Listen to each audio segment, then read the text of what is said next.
नमस्कार मित्रों, मैं हूं डॉक्टर हरिनिवास। चैनल का नाम है संस्कृत साहित्य एवं संस्कृति। मनुस्मृति चल रहा है।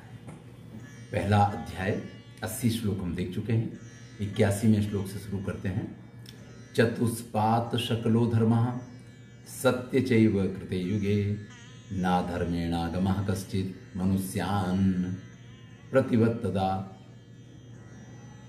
जब सतयुग था तो धर्म के चारों चरण विद्यमान थे। देखिए, धर्म की, सत्य की बहुत सारी व्याख्याएं हैं, हम उन व्याख्याओं में भी नहीं जा रहे हैं। मेरा सिर्फ इतना कहना है कि जिस समय सतयुग था तो उस समय सिर्फ धर्म कहने के लिए धर्म नहीं था। हमारे यहाँ तो धर्म की कल्पना जो है एक बैल के रूप में की गई है, एक सांड के रूप में की गई है, जिसको आप नंदी कहते हैं, शिव का वाहन जो है। पुराणों में इस प्रकार के उल्लेख पाए जाते हैं कि वो धर्म जो है वो अपने चारों चरणों से विद्यमान था। लेकिन ये तो एक रूपक वाली बात है। वास्तविकता अगर हम देखें तो धर्म मन, वाणी, कर्म और आचरण, इन चारों से होना चाहिए। कई बार क्या है, लोग बाग मन से तो बड़े धार्मिक होते हैं, लेकिन जब आचरण का नंबर आए तो नहीं करते हैं। कई बार मन और वाणी तक रह जाता, कर्म पे आकर के वो चीज अटक जाती है। तो हर तरीके से उस समय धर्म ही अपने चारों चरणों में विद्यमान था। सत्य चैव कृते युगे, और सत्य भी संपूर्णतया स्थित था। वैसे इसका नाम कृतयुग है, लेकिन सत्य की महत्ता इतनी अधिक थी कि उसको सतयुग कहा जाने लग गया।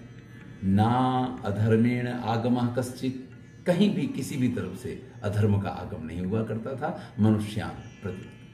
अब आप इस चीज को समझिए कि ऐसा नहीं कह सकते हैं कि सतयुग में अधर्म होगा ही नहीं, धर्म ही धर्म था। ये तो संभव नहीं है, क्योंकि जब सृष्टि का जन्म हुआ है, सृष्टि जब शुरू हुई है, तो उसके प्रारंभ में ही धर्म और अधर्म दोनों की व्याख्याएं की गई हैं, और धर्म अधर्म दोनों की स्थितियों को बताया गया है। क्योंकि जब तक अधर्म नहीं होगा तब तक धर्म की व्याख्या ही संभव नहीं है।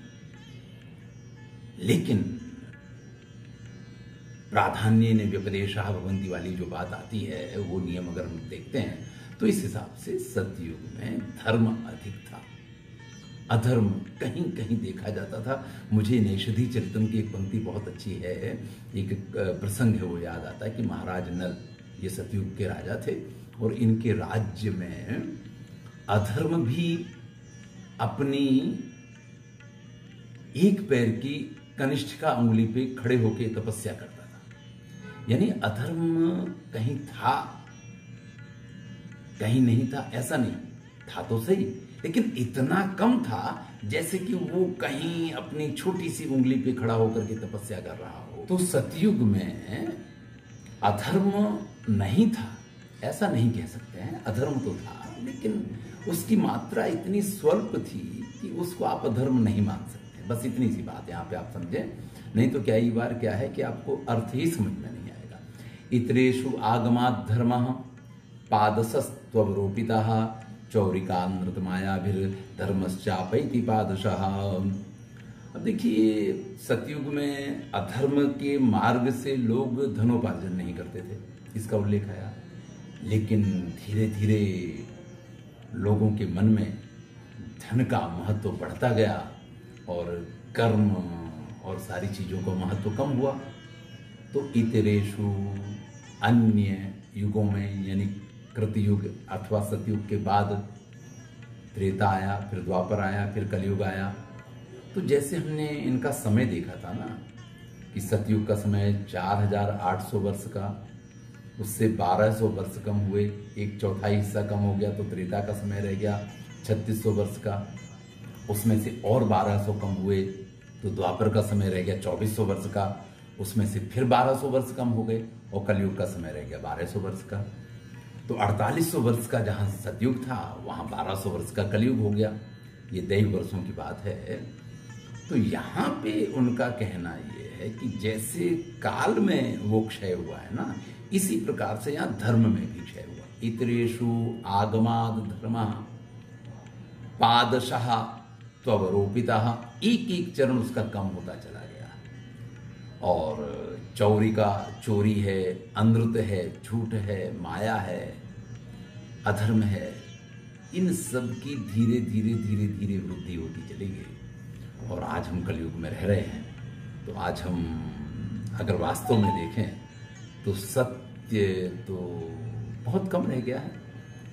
हमें आवश्यकता ना हो तब भी हम झूठ बोलते रहते हैं, और झूठ बोलने को हम गलत नहीं मानते हैं। खाली पुस्तकों में पढ़ा जाता है कि झूठ बोलना पाप है, बाकी लोग बागों को झूठ बोलने में कहीं कोई समस्या प्रतीत नहीं होती है। अपने पुत्र के सामने पिता कहेगा कि जाओ कह दो कि पापा घर पे नहीं है, जबकि आप घर पे ही होंगे। या फोन पे कई बार वो आपको बोलते सुनेगा कि अभी तो मैं घर पे नहीं हूँ, बाद में फोन कीजिएगा, मैं घर पहुँचूंगा तब, जबकि आप घर में ही बैठे होंगे। तो बालकों में वो संस्कार स्वाभाविक रूप से आते हैं। तो आज झूठ बोलना हमारे लिए मतलब हमें इसका विचार भी नहीं करना पड़ता है, क्योंकि आज धर्म सिर्फ एक चरण से रह गया है, 3 चरण उसके जा चुके हैं।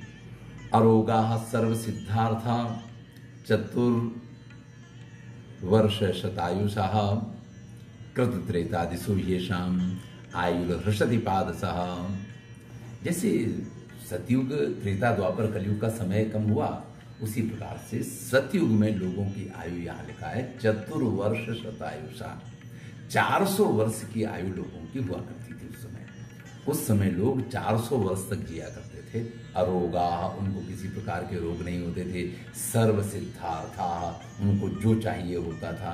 भाई आप अच्छे मार्ग पे चलेंगे तो ईश्वर स्वयं आपकी सारी चीज़ों का योगक्षेमम वाम्यम वो स्वयं कहता है, तो सारे योगक्षेम की जवाबदारी वो रखता है। तो उस समय इस प्रकार की स्थिति थी। लोगों का आयुष्य भी 400 वर्ष का था। भैया जब टेंशन नहीं होगा, रोग नहीं होंगे, बीमारियां नहीं होंगी, समस्याएं नहीं होंगी, तो अपने आप व्यक्ति लंबा जिएगा। कृत त्रेतादिषु येषाम आयुर्हृषति पादसः।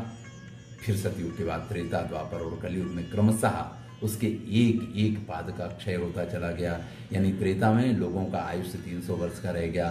द्वापर में लोगों का आयुष्य जो है पूर्णायु जिसको आप कहते हैं वो 200 वर्ष का रह गया। और कलयुग आते आते आज हम पूर्णायु 100 वर्ष का मानते हैं। अगर कोई 100 साल जीता है तो हम कहते हैं अरे वाह भाई वाह, 100 साल तक ये जिया है, इसने सेंचुरी मारी है। तो पहले ये सतयुग में 400 वर्ष का आयुष्य था, ऐसा यहाँ उल्लेख पाया जाता है। वेदोक्त आयुर्मर्त्यानाम आशीषं चैव कर्मणाम फलंति अनुयुगम लोके प्रभावश्च शरीरिणाम। जो शरीरधारी मृत्यु लोक के प्राणी हैं, वेदों में जो आयुष्य कहा गया है कि भाई सतयुग में 400 वर्ष का था, कलयुग में 100 वर्ष का है, ये जरूरी नहीं है कि इसी प्रकार से उनको प्राप्त हो जाए। उनके जैसे कर्म होंगे, यानी अगर कर्म अच्छे नहीं है तो भैया हमें जल्दी भी जाना पड़ सकता, 100 साल तक हम नहीं भी जी सकते हैं। अगर हम हमेशा उल्टा सीधा खाते हैं, अपने आरोग्य का ख्याल नहीं रखते हैं, तो ये जरूरी नहीं कि उन्होंने कहा कि कलयुग में हमारा 100 साल का तो आयुष्य है, 100 साल तो हम जिएंगे, ऐसा नहीं है। इस बात को कह रहे हैं कि ज्ञान और आशीर्वाद और व्यक्ति के कर्म युग के अनुसार फलीभूत होते हैं और उसके प्रभाव उसी प्रकार से उनको भोगने पड़ते हैं। अब आप समझ लीजिए कि सतयुग में जहां लोग आशीर्वाद को बहुत महत्व दिया करते थे, वहीं कलयुग आते आते आजकल आशीर्वाद की कितनी वैल्यू रह गई। लोग कहाँ इस चीज पे ध्यान देते हैं। लोग क्या कहते हैं, धन दो तो ठीक है, आशीर्वाद का क्या करेंगे। आशीर्वाद की पोटली नहीं बनती है, आशीर्वाद से कुछ होता नहीं है, आशीर्वाद को पहना नहीं जा सकता, आशीर्वाद को ओढ़ा नहीं जा सकता है।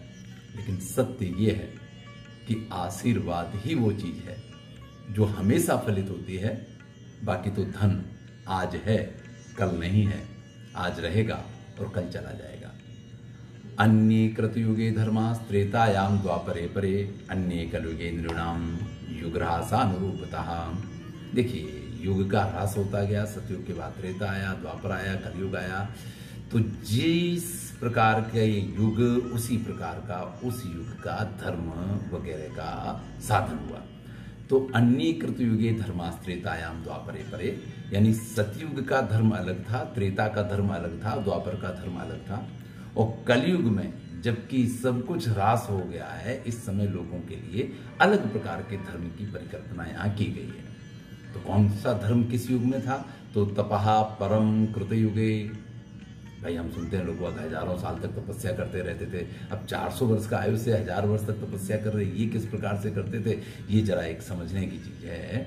और ये अभी शोध का विषय भी है, हमारे लिए भी शोध का विषय है लेकिन 60,000 साल तक तपस्या की, किसी ने 1,000 साल तक तपस्या की, इस प्रकार के उल्लेख आप पढ़ते हैं, पुराणों में इस प्रकार के उल्लेख पाए जाते हैं। तो यहाँ पे ये कह रहे हैं कि कलयुग जो है वहां पे तो दान का महत्व है, लेकिन सतयुग में तपः परम कृतयुगे, सतयुग में तपस्या को धर्म माना जाता था, लोग बाग तपस्या किया करते। त्रेता नाम ज्ञान मुच्यते, और त्रेता युग आया तो लोग बाग तपस्या की जगह ज्ञान की तरफ झुके और वहां ज्ञान का महत्व हो गया। द्वापर में यज्ञ यागादि का महत्व हुआ। दान में एकम कलव युगे, लेकिन कलयुग में भैया न तो तपस्या करने का समय है किसी के पास, ज्ञान की बातों से तो कुछ होता नहीं है, यज्ञ यागादि भी अब सिर्फ आडंबर लगते हैं लोगों को। हाँ, दान वगैरह करके लोग बाग ये समझते हैं कि हम बहुत बड़े धर्मात्मा हो गए हैं, क्योंकि कलयुग में दान का ही महत्व है। ये समस्त संसार, ये सारी सृष्टि जो है ये इसी के आधार पर चलती है। आप विचार कीजिएगा कि वृक्षों पे फल लगते हैं तो आपको दान करने के लिए लगते हैं, वो स्वयं अपने फल नहीं खाते हैं। नदियों में जल होता है तो आपके लिए होता है, वो अपने आप उस जल का सेवन नहीं करते हैं। एक हम ही ऐसे हैं कि हमारे पास जो होता है वो हमारे लिए होता है, दूसरों के लिए नहीं हुआ करता है। सर्वस्यास्य तु सर्गस्य गुप्त्यर्थम च महाद्युति ही मुखबाहुरूपाजायाम पृथक कर्माणि कल्पयत। अब देखिए, एक बात पूरी हो गई, युगों का वर्णन पूर्ण हुआ। अब कह रहे हैं कि इस सृष्टि को सर्गस्य गुप्त्यर्थम, सुचारू रूप से चलाने के लिए, इस पूरी सृष्टि को सुचारू रूप से संचालन के लिए मुख बाहु रूपाज्याना, मुख बाहु वगैरह से जो उत्पन्न है, यानी जो चतुर्वर्ण व्यवस्था हमारी है, ब्राह्मण क्षत्रिय वैश्य और शूद्र, उनकी पृथक कर्माणि अकल्पयत, उनके अलग अलग प्रकार के कर्मों की परिकल्पना की गई, यानी उनका निर्धारण किया गया है कि कौन किस कार्य को करेगा। अब ब्राह्मणों की बात शुरू करते हैं तो अध्यापन, अध्ययनम, यजनम याजनम तथा दानम प्रतिग्रहम चैव ब्राह्मणा नाम कल्पयत। ब्राह्मणों के लिए जिन कर्मों का निर्धारण किया गया है, सबसे पहले उसकी चर्चा कर रहे हैं। तो अध्यापन करना यानी पढ़ाना, अध्ययनम यानी पढ़ना, यजन करना, स्वयं पूजा करना, लोगों के पास पूजा करवाना, और दान का स्वीकार करना, ये ब्राह्मणों के लिए कर्म कहे गए हैं। ब्राह्मणों के लिए इन कर्मों का उल्लेख किया गया है। प्रजानाम रक्षणम दानम इज्या अध्ययनमेव च, प्रजा की रक्षा करना, दान करना, अध्ययन करना, विषयेषु अप्रसक्तिश्च क्षत्रियस्य समासतः, और विषयों के प्रति आसक्ति रखना, विषयों का उपभोग करना, आनंद लेना, यानी क्षत्रियों का जीवन लोगों की रक्षा के लिए, लोगों को दान देने के लिए, अध्ययन करने के लिए और विषयों का उपभोग करने के लिए हुआ करता था। पशूनाम रक्षणम दानम इज्या अध्ययनमेव च वणिक पथम कुसीदम च वैश्य कृषिमेव च, पशुओं का पालन करना, उनकी रक्षा करना, दान करना, इज्या यानी पूजा पाठ इत्यादि करना, अध्ययन करना, यज्ञ आदि करना, खेती की कार्य करना, दान देना, और इसके साथ साथ में जो कुसीद कहते हैं, ब्याज पे पैसा लेना, ब्याज पे पैसा देना, ये सब जो है वैश्य लोगों के कर्म कहे गए हैं। एक में तो शूद्र से प्रभु कर्म समादिशत, शूद्रों के लिए एक ही कार्य कहा गया है।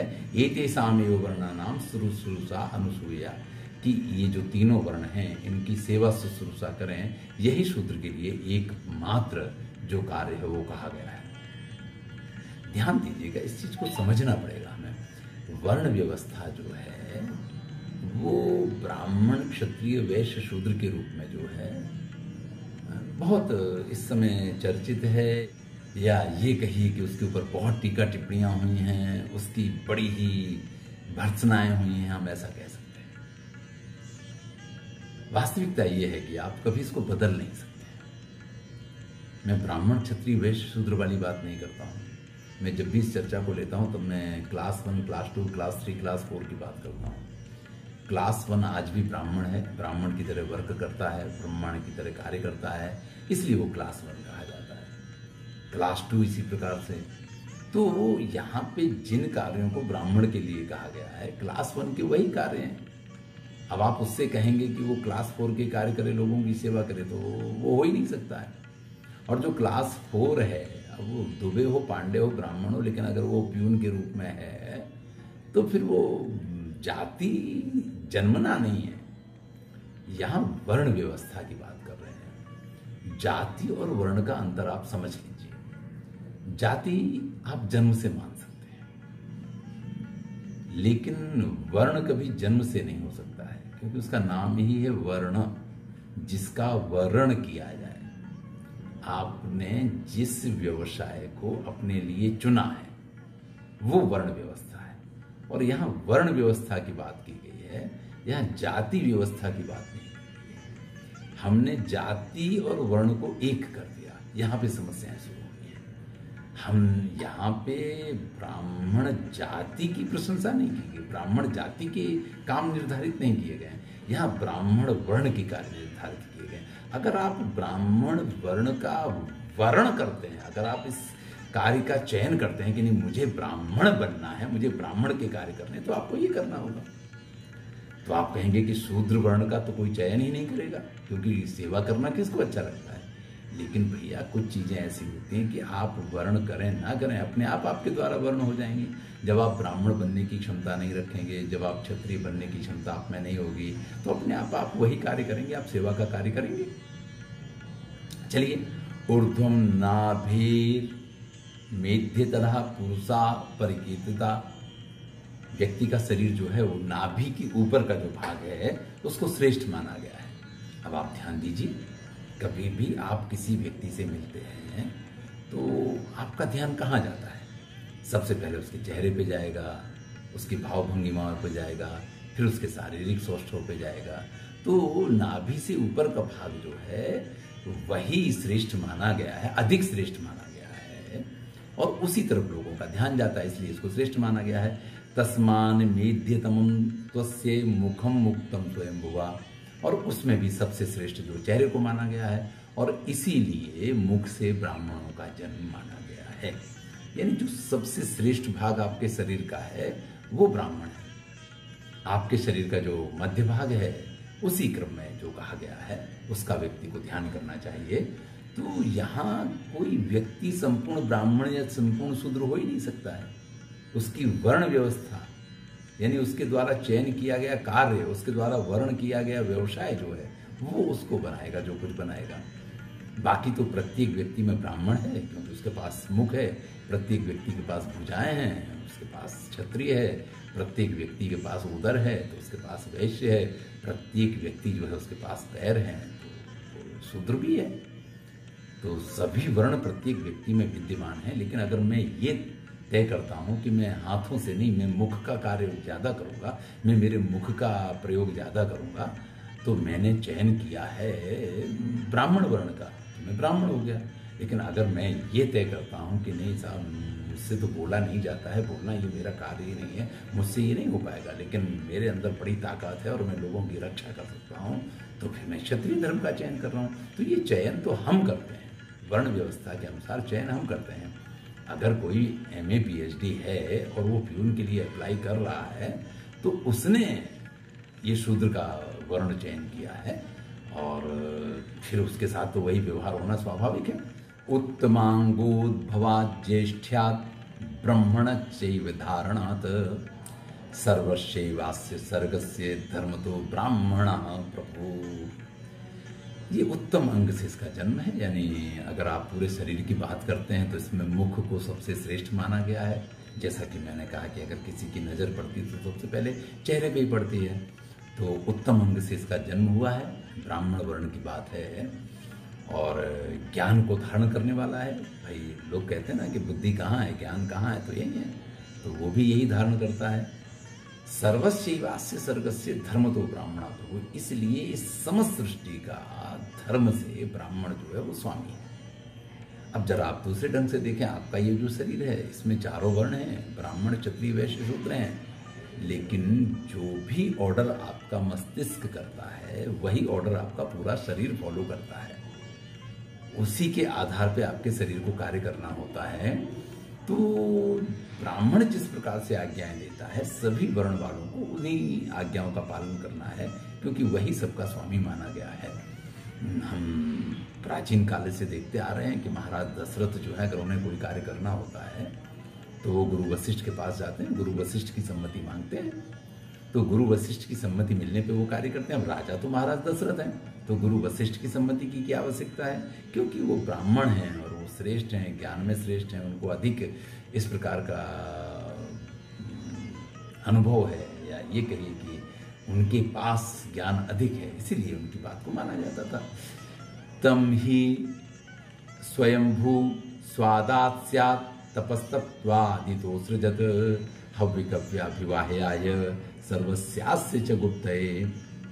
इस समस्त संसार की रक्षा के लिए स्वयंभू ब्रह्मा ने तपस्या वगैरह करके जब इसकी सृष्टि की है, तो उसके हव्य कव्यादि की जवाबदारी भी इसी ब्राह्मण को सौंपी। यानी अगर कुछ भी इस संसार में सही हो रहा है या गलत हो रहा है, तो गलत हो रहा तो उसके लिए भी ब्राह्मण वर्ग जवाबदार है, और अगर सब कुछ सही चल रहा है तो उसके लिए भी ब्राह्मण वर्ग ही जवाबदार है। ये तो मानना पड़ेगा। आप श्रेष्ठ हैं, आप उत्तम हैं, सिर्फ कहने से श्रेष्ठ या उत्तम नहीं बन जाएंगे, आपको वो अपनी जवाबदारियां उठानी पड़ेंगी। इस बात का यहाँ उल्लेख किया गया है। यस्यास्येन सदा स्नुन्ति हव्यानि त्रिदिवौकसा कव्यानि चैव पितराः किम भूतम अधिकम ततः। भाई, जिसके खाने से या जिसकी आज्ञा से ब्राह्मण यज्ञ आदि करवाता है, तो देवताओं को आहुतियां मिलती हैं, पितरों को कभी मिलते हैं। तो जिसकी विधि विधान से देवता और पितर सभी तृप्त होते हैं, अब इस संसार की तो फिर बात ही क्या है? ये समस्त संसार तो उसकी सत्ता का स्वीकार करेगा ही, क्योंकि स्वयं देवता भी उसके कहने से आपके यज्ञ का भाग लेने के लिए तैयार हो जाते हैं, और आपके पितर भी उसके भोजन करने से तृप्त हो जाते हैं। भूतानां प्राणिनः श्रेष्ठा प्राणिनां बुद्धिजीविनः बुद्धिमत्सु नरः श्रेष्ठा नरेषु ब्राह्मण स्मृता। अब देखिए, ये हमारी एक परंपरा है कि हम हर चीज की तुलना करते हैं, और उसमें भी कौन ज्यादा उसकी चर्चा करते हैं। तो सभी प्रकार के जो सृष्टि है, समस्त प्रकार की जो सृष्टि है, चर अचर, इसमें जो प्राणवान सृष्टि है वो श्रेष्ठ है। तो भूतानां प्राणिनः श्रेष्ठा, सभी प्रकार की सृष्टि में प्राणवान सृष्टि श्रेष्ठ है। श्रेष्ठा प्राणिनां बुद्धिजीविनः, और प्राणियों की जब हम बात करते हैं तो उसमें बुद्धि का जो आधार रखते हैं, जो बुद्धिजीवी होते हैं, वो प्राणी अधिक श्रेष्ठ हैं। बुद्धिमत्सु नराः श्रेष्ठा, बुद्धिमानों की भी बात करें, भाई हाथी भी बुद्धिमान होता है, वजन उठा के चल लेता है, बहुत सारे कुत्ते भी बड़े बड़े बुद्धिमान होते हैं। लेकिन अगर बुद्धिमानों की चर्चा की जाए तो उसमें नराः श्रेष्ठा, मनुष्य को श्रेष्ठ माना गया है। नरेषु ब्राह्मणः स्मृतः, और मनुष्यों में ब्राह्मण को श्रेष्ठ माना गया है। अर्थात सभी प्रकार की सृष्टि में प्राणवान सृष्टि श्रेष्ठ है, प्राणवान सृष्टि में बुद्धिमान सृष्टि श्रेष्ठ है, और बुद्धिमानों में मनुष्य श्रेष्ठ है, और मनुष्यों में ब्राह्मण को सर्वश्रेष्ठ माना गया है। ब्राह्मणेषु च विद्वांसो, ब्राह्मणों में विद्वान श्रेष्ठ है। विद्वत्सु कृत बुद्धिया, विद्वानों में भी जो उस विद्या का प्रवर्तन कर पाए, यानी उसका प्रयोग कर पाए, वो श्रेष्ठ है। कृत बुद्धिया, जो कार्य करने में दक्ष है। विद्वत्ता तो है, आप बहुत अच्छे अच्छे आइडिया देते हैं, लेकिन आपका एक भी आइडिया अगर कार्य नहीं कर रहा है तो फिर वो आइडिया बेकार है। ये अगर विद्या का प्रयोग कर सकता तो वो श्रेष्ठ है, और जो उस प्रयोग का करता रहा, यानी उसमें से फल की भी प्राप्ति हो, यहां तक का मार्गदर्शन कर सके, वो व्यक्ति श्रेष्ठ माना गया है। और इन सबसे श्रेष्ठ जो ब्रह्म को जानने वाला है, ब्रह्मवेदिना, उसको सबसे श्रेष्ठ माना गया है। उत्पत्तिरेव विप्रस्य मूर्ति धर्मस्य शाश्वती सही धर्मार्थम उत्पन्नो ब्रह्म भूयाय कल्पते। ब्राह्मण की उत्पत्ति ही धर्म की साक्षात मूर्ति है। देखिए, यहाँ थोड़ा ब्राह्मण की प्रशंसा की गई है, लेकिन ब्राह्मण की प्रशंसा करने का कारण आप समझिएगा कि आप में से अधिक लोग इस वर्ण का चयन करें, इस मार्ग पे आगे बढ़ें, इस मार्ग पे आगे चलें, ये इसका लक्ष्य है। यहाँ ब्राह्मणों की प्रशंसा किसी जाति की प्रशंसा नहीं है, एक वर्ण की प्रशंसा है और हर व्यक्ति को यह अधिकार है कि वो इस वर्ण का चयन करे और इसके अनुरूप तपस्या और मेहनत करे। अगर वो इसके अनुरूप तपस्या और मेहनत कर सकता है तो जैसा कि यहां कहा गया है कि धर्म अर्थ तो उसके हैं ही, वो मोक्ष का भी अधिकारी बनता है। ब्राह्मणो जायमाना ही पृथिव्याम अधिजायते। देखिए कितनी सुंदर बात कह रहे हैं कि ब्राह्मण का जन्म लेना ही इस पृथ्वी के लिए कल्याणकारी है। अब आप कहेंगे कि ये तो कैसी बात रह गई, बाकी लोग जन्म लेते तो वो क्या बेकार है? नहीं, इसका ये अर्थ नहीं है। जिस समाज में, जिस देश में, जिस राष्ट्र में बुद्धिजीवी वर्ग अधिक होगा वो राष्ट्र अधिक समृद्ध होगा। ये बड़ी स्वाभाविक प्रक्रिया है। जिस राज्य में मजूर वर्ग ज्यादा होगा वो राज्य अलग प्रकार से सुख की अनुभूति कर सकता है, लेकिन वो कभी समृद्ध राज्य नहीं बन सकता है, क्योंकि ना तो उनको इस प्रकार की कोई बहुत बड़ी संपत्तियां प्राप्त हो सकती हैं, कुछ प्राप्त नहीं हो सकता है। इसलिए कभी भी आपको पढ़ाया जाता है, आपके माता पिता क्या चाहते हैं कि आप क्लास 1 ऑफिसर बने, आपके गुरु भी आपके पास से क्या अपेक्षा रखते हैं कि आप क्लास 1 ऑफिसर बने। वही बात यहाँ पे है कि आप श्रेष्ठ बने, इसलिए श्रेष्ठ का विवेचन सभी जगह किया जाता है। यहाँ कह रहे हैं ईश्वरः सर्वभूतानां धर्मकोशस्य गुप्तये। सभी प्रकार के धर्म और जितने भी अर्थ हैं, जो श्रेष्ठ चीजें हैं, ईश्वर ने उन सब की रक्षा करने के लिए इस पृथ्वी पे ब्राह्मण को जन्म दिया है।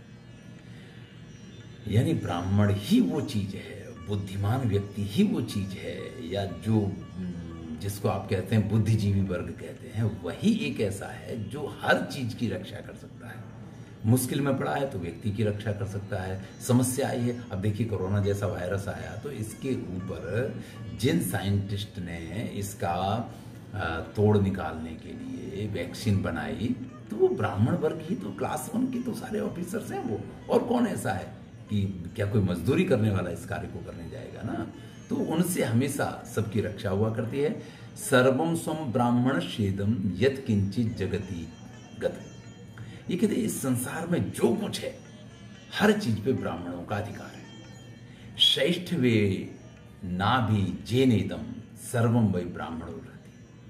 इस संसार में जो कुछ है, जहां भी है, जैसे भी है, वो सब कुछ ब्राह्मण के लिए है और ब्राह्मण हर उस चीज को पाने का अधिकारी है। अब आप अगर इस तरीके से सुनने में अच्छा नहीं लग रहा है तो समझ लीजिए, अगर आप इस वर्ण का चयन करते हैं तो इस संसार का कोई सुख, कोई सुविधा, कोई भोग, कोई चीज ऐसी नहीं है जो आपके लिए नहीं हो। आप क्लास 1 जब बन जाते हैं तो सारी चीजें अपने आप आपके पास दौड़ती चली आती हैं और सब चीजें आपके लिए अपनी होती हैं। इसी बात को यहां कहा गया है। अंतिम श्लोक देख रहे हैं, स्वमेव ब्राह्मणो भूते स्वम वस्ते स्वम ददाति चा आनृशंस्यात् ब्राह्मणस्य भुंजते ही तरे जनो। भाई ब्राह्मण जो है वो कभी किसी का दिया हुआ नहीं खाता है, लेकिन उसका दिया हुआ सब लोग खाते हैं। यानी वो कभी किसी का ऋणी नहीं है, उसकी ऋणी सभी लोग हैं। इस बात को यहाँ पे कहा गया है। इसको हम फिर से अगले वीडियो में देखेंगे। मैं हूं डॉक्टर हरिनिवास और चैनल का नाम है संस्कृत साहित्य एवं संस्कृति। मनुस्मृति चल रहा है, आपको पता है। पहले अध्याय के 100 श्लोक पूर्ण किए हैं, एक वीडियो और बनेगा, इसमें पहला अध्याय पूरा हो जाएगा और फिर व्यवहार अध्याय वगैरह जो भी अध्याय हैं आगे उनकी भी चर्चा करेंगे। आप लोगों का अगर इसी प्रकार से उत्साह और प्रेम बना रहेगा तो हमारा भी उत्साह बना रहता है।